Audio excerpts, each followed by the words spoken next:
Shalom saudara-saudara yang dikasihi Tuhan. Di tengah situasi yang tidak memungkinkan saat ini, mungkin kita sedang di tengah masalah, persoalan, kita harus memiliki iman yang kokoh agar kita mampu menghadapi setiap persoalan yang ada dalam hidup kita. Hari ini kita akan belajar bagaimana agar iman kita kokoh, berkualitas, dan kuat. Yang pertama, hidup kita harus tetap di dalam Tuhan. Hidup kita harus dalam persekutuan yang erat dengan Tuhan. Dalam kehidupan sehari-hari, kita harus punya hubungan dengan Tuhan yang dekat, harus bergaul dengan Tuhan.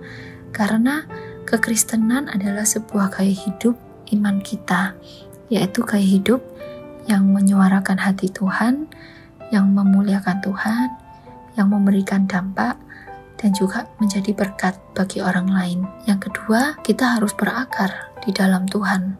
Seperti dalam perumpamaan tentang seorang penabur. Di situ dikatakan sebagian jatuh di tanah yang baik. Itu menggambarkan kita harus menyediakan hati kita seperti tanah yang baik tersebut. Yang ketika ditabur bisa tumbuh berbuah 100 kali lipat. Oleh karena itu kita harus punya hubungan yang intim dengan Tuhan. Harus lebih sungguh-sungguh lagi, harus lebih melekat lagi dengan Tuhan agar kita bisa berakar di dalam Dia.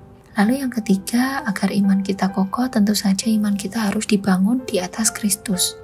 Kita harus membangun iman kita di atas pondasi yang benar, hanya di dalam Yesus saja. Jangan bangun iman kita di atas pondasi yang salah. Seperti dalam Matius 7 ayat 26-27. Di situ dikatakan yang mendirikan rumahnya di atas pasir, kemudian turun hujan, datang banjir, lalu angin melanda sehingga runtuhlah rumah itu dan hebatlah kerusakannya.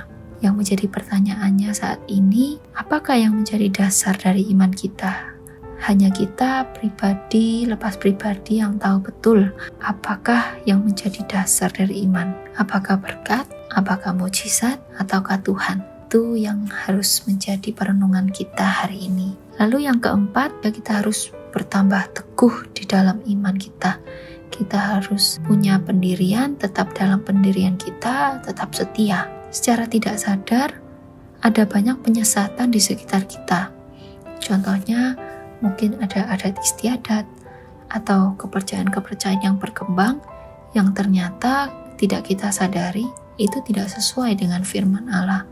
Yang terakhir, agar iman kita kokoh adalah hendaklah hati kita selalu melimpah dengan syukur. Karena kita sudah mengalami penebusan dan kita sudah memperoleh hidup kekal. Kita sudah diperdamaikan dengan Allah melalui kematiannya di atas kayu salib. Dan juga Kristus ada di tengah-tengah kita saat ini. Oleh karena itu, berhati kita selalu melimpah dengan syukur agar iman kita selalu kokoh. Saudara-saudara yang dikasihi Tuhan, pagi hari ini kita sudah sama-sama mengerti bagaimana agar iman kita bisa kokoh, bisa kuat. Mari kita mempraktekannya bersama-sama agar ketika kita menghadapi persoalan di dalam hidup kita, kita tidak mudah roboh, kita tidak mudah goyah. Dan biarlah iman kita tetap teguh di dalam Tuhan. 1 Korintus 15 ayat 58 mengatakan, "Karena itu saudara-saudaraku yang kekasih, berdirilah teguh, jangan goyah dan giatlah selalu dalam pekerjaan Tuhan.